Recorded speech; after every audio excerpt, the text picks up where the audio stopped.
Shalom para pemirsa dimanapun saudara berada.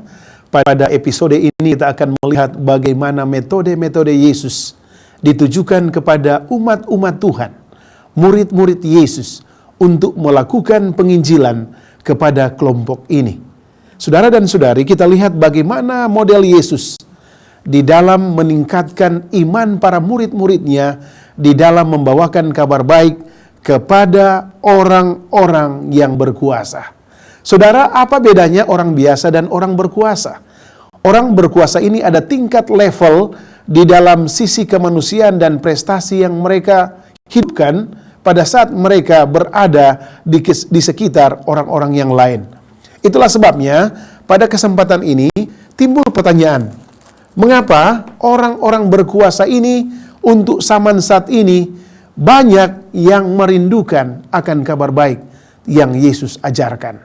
Pada kesempatan ini kita akan melihat bagaimana cara pandang Yesus, bagaimana contoh Yesus pada zaman dahulu dapat diterapkan bagi orang-orang yang ingin melayani Yesus atau disebut murid-murid Yesus. Di dalam judul saat ini dikatakan memuridkan orang berkuasa. Didasarkan di dalam buku Kisah pasal 6 ayat yang ke-7. Kisah pasal 6 ayat yang ke-7 dikatakan sebagai berikut.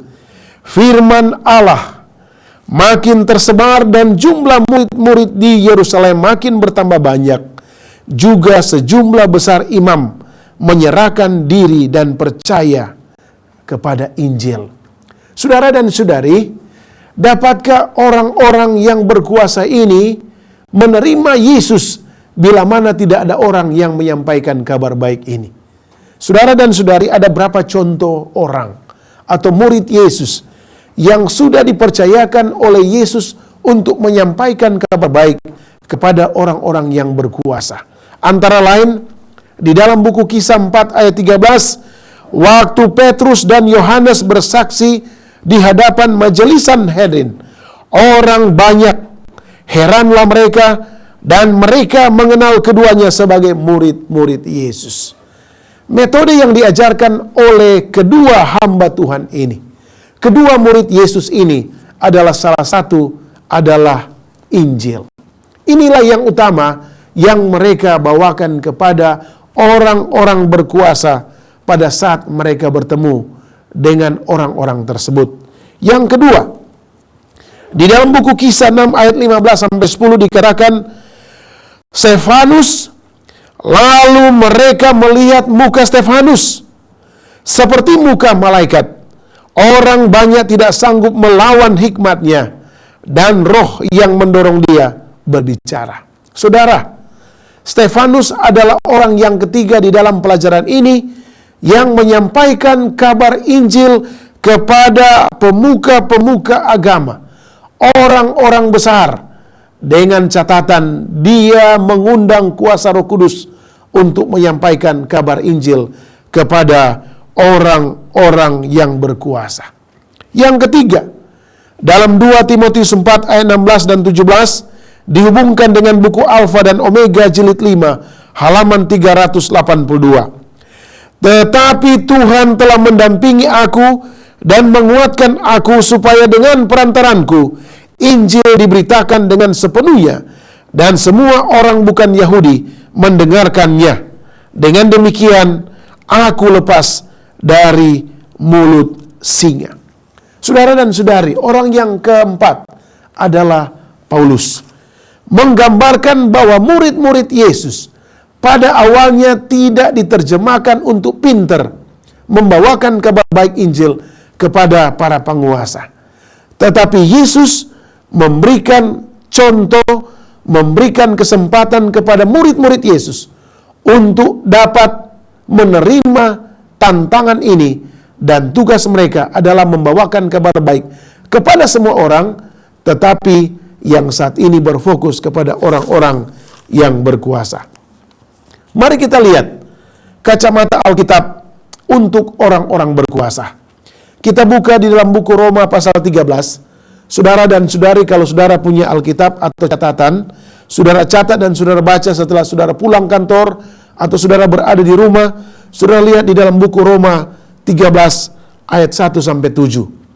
Di situ ada satu metode Yesus melalui murid-muridnya untuk mengatakan bahwa pemerintah atau orang berkuasa ini adalah benar-benar dipilih, ditunjuk oleh Allah. Dikatakan dalam Roma 13 ayat 1, tiap-tiap orang haruslah takluk kepada pemerintah yang di atasnya, sebab tidak ada pemerintah yang tidak berasal dari Allah. Dan pemerintah-pemerintah yang ada ditetapkan oleh Allah. Sebab itu barang siapa melawan pemerintah, ia melawan ketetapan Allah. Dan siapa yang melakukannya akan mendatangkan hukuman atas dirinya sendiri. Sebab jika seorang berbuat baik, ia tidak usah takut kepada pemerintah.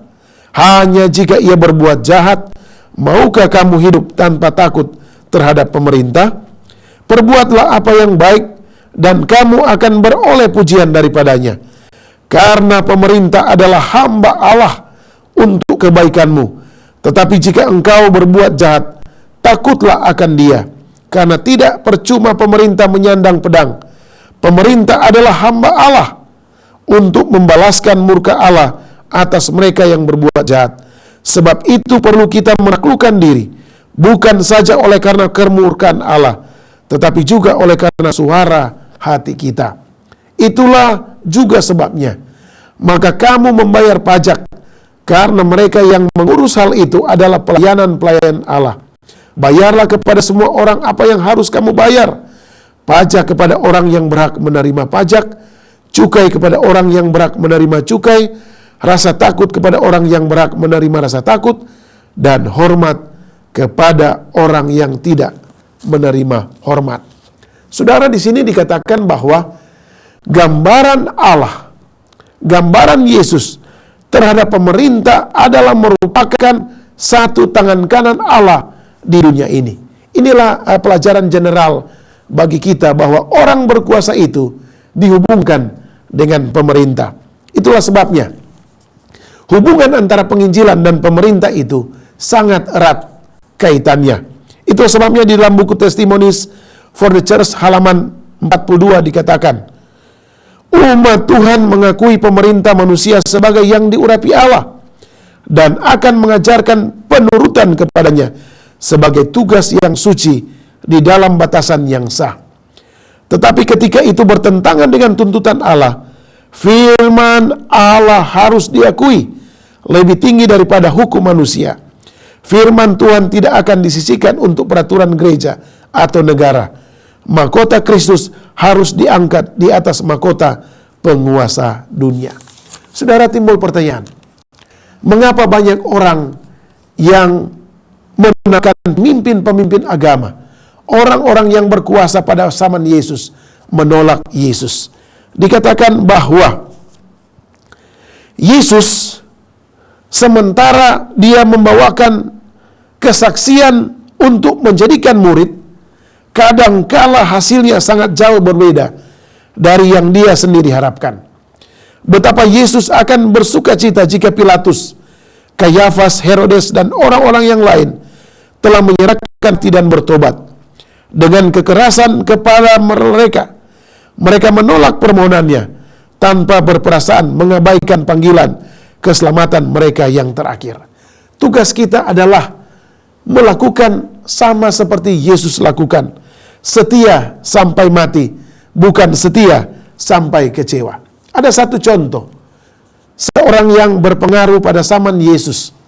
Di dalam buku Matius pasal 8 ayat 5 sampai 13 dikatakan bahwa Yesus memberikan satu resep kepada seorang perwira. Saudara, gambaran sebagai seorang perwira di sini adalah, kalau saat ini perwira ini tugasnya adalah memimpin, memanage anak buah. Dan perwira ini sering banyak dihormati oleh orang lain. Tetapi pelajaran yang kita dapat di sini dalam buku Matius 8 ayat 5 sampai 13 dikatakan, iman seorang perwira mengakibatkan kesembuhan terjadi bagi seorang hambanya. Dikatakan sebagai berikut.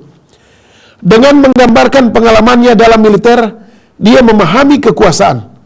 Dia menuruti perintah atasannya, dan bawahannya menuruti dia. Sungguh luar biasa bahwa orang yang memiliki kuasa dan pengaruh ini dapat menunjukkan betapa dalamnya iman, sementara banyak orang yang memiliki keuntungan rohani menolak Yesus. Pertanyaan di sini adalah bukan karena Injil itu, tetapi karena metode Yesus di dalam memberitahukan kebenaran yang Yesus tahu, ini harus disampaikan kepada orang yang disebut sang perwira. Inilah metode Yesus. Yesus inginkan kepada saya dan saudara sebagai murid-murid Yesus, tidak pandang agama apa saja, bahwa Injil ini adalah menjadi tugas saya dan saudara untuk kita pelajari dan kita sampaikan, dan hasilnya Yesus lakukan di sini adalah biarlah iman mereka mengilhami dan menguatkan kita. Seorang perwira tadi mengambil satu keputusan bahwa Yesus adalah benar-benar Allah. Yesus adalah sumber metode yang luar biasa, sehingga seorang tentara, seorang yang dihormati, merendahkan karakternya sebagai seorang penguasa, menerima Yesus dan percaya kepada Yesus.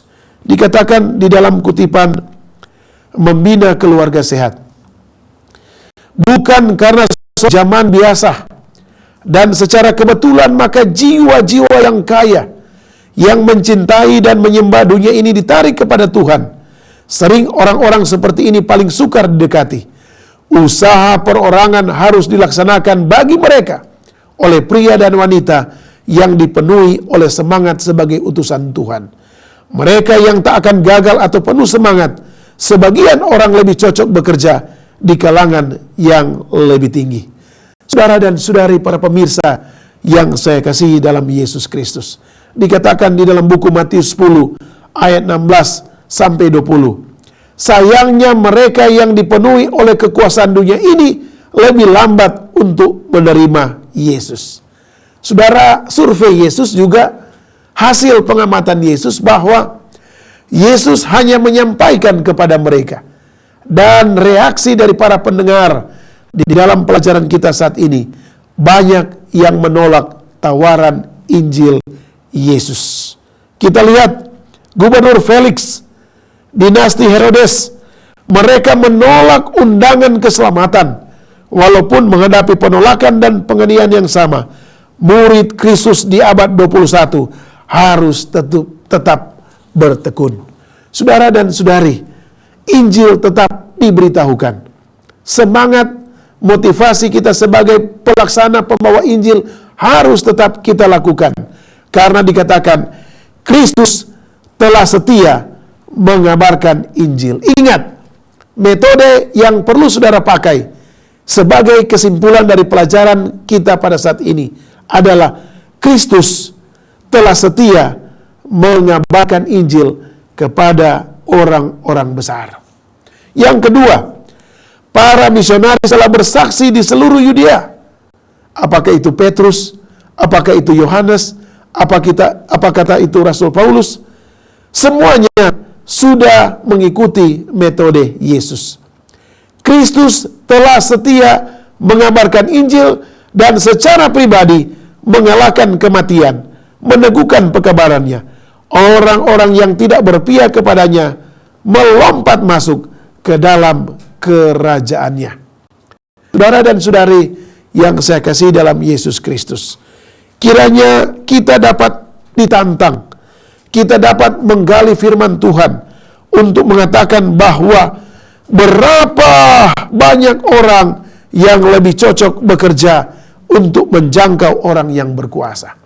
Saudara dan saudari, banyak orang-orang yang dipilih oleh Allah sebagai akuntan, sebagai ahli hukum, sebagai orang-orang yang bekerja di perkantoran, orang-orang yang bekerja di pemerintahan, ditugaskan untuk melihat sekilas pengalaman-pengalaman Yesus pada saat dia menghadapi seorang perwira, pada saat dia menghadapi orang-orang yang besar, para imam-imam besar. Metode yang dia lakukan adalah menyampaikan kabar baik kepada orang-orang besar ini melalui kata Injil. Saudara dan saudari, Setiap kali Yesus bersaksi kepada orang yang berkuasa, orang lain memperhatikan dia. Beberapa orang ada dalam posisi berkuasa, yang lain tidak. Seperti Nikodemus, Yusuf dari Arimatea. Banyak dari antara golongan imam yang berpendidikan memiliki iman secara bertahap. Yesus tantang saya dan saudara. Mari kita hidupkan ajaran Yesus. Mari kita berikan kesempatan kepada diri saudara untuk menyampaikan contoh metode Yesus sebagai misionaris yang utama dari dirinya sendiri, untuk memantulkan calon-calon misionaris yang lain untuk menyampaikan kabar baik kepada orang yang berkuasa. Ayat yang terakhir kita lihat di dalam buku Kisah pasal yang ke-6 ayat yang ke-7. Kisah 6 ayat yang ke-7 bunyinya sebagai berikut. Firman Allah makin tersebar dan jumlah murid di Yerusalem makin bertambah banyak.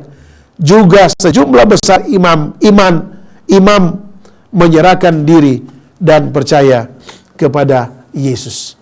Saudara dan saudari, kiranya pelajaran yang indah ini, contoh Yesus bagi saya dan saudara para pemirsa yang sementara menonton akan penginjilan yang luar biasa ini, dan gurunya adalah Yesus Kristus, akan membawa diri saudara untuk membawakan kabar baik kepada orang-orang yang lebih berkuasa, orang-orang yang besar dari segi pangkatnya, karena mereka juga manusia yang menjadi target Yesus untuk dibawa ke dalam kerajaan sorga. Kiranya metode, contoh orang-orang yang berhasil menerima Yesus, salah satunya seorang perwira tentara, dapat memberikan motivasi bagi saudara dan saya untuk memperhatikan orang-orang yang berkuasa ini. Saudara tidak boleh abaikan juga para imam-imam, karena ayat tadi mengatakan bahwa ada banyak imam yang tidak dicatat namanya dalam Alkitab menerima Yesus. Ingat, tugas kita adalah Yesus sudah melakukan penginjilan yang utama. Tugas kita adalah mengikuti apa kata Yesus untuk menjadi penginjil-penginjil modern, supaya banyak orang yang akan dibawa kepada Yesus dan akan diselamatkan bila mana Yesus datang kedua kali. Yang terakhir, pemerintah itu adalah diangkat oleh Allah. Tetapi yang utama adalah Injil, yang kedua adalah pemerintah. Inilah korelasi yang utama antara Injil dan pemerintah, Injil dan penguasa, dan saudara sebagai hamba-hamba Tuhan yang diprioritaskan, yang diberikan kesempatan untuk membawakan kabar baik ini. Kiranya Tuhan berkati saudara yang sementara menggali firman Allah, yang sementara menonton akan indahnya misionaris Yesus. Cara pandang Yesus setelah penginjilan ini akan membawa kita untuk tetap mengatakan terima kasih Tuhan, karena Allah begitu baik di dalam menyampaikan kabar baik pada momen yang indah ini. Saya undang kita untuk satu dalam doa. Ya Allah, Bapa kami yang ada di dalam kerajaan sorga, terima kasih pada momen yang indah ini. Tuhan Yesus sudah memberikan contoh bagaimana keberanian untuk membawa kabar kepada para pengusaha. Seorang tentara, dan imannya menyelamatkan dia dan juga hambanya. Tuhan berikan kami curahan Roh Kudus, sehingga banyak umat-umat Tuhan yang mengenal akan firman ini akan bersedia mengikuti contoh yang Yesus lakukan pada zaman dahulu kala. Tuhan berkati pemerintah kami, karena pemerintah ini adalah pilihan Allah. Berikan mereka hikmat akal budi di dalam memerintah negara yang begitu baik dan luar biasa ini. Terpujilah nama Allah kekal sampai Yesus datang kedua kali. Dalam nama Yesus kami sudah berdoa. Haleluya.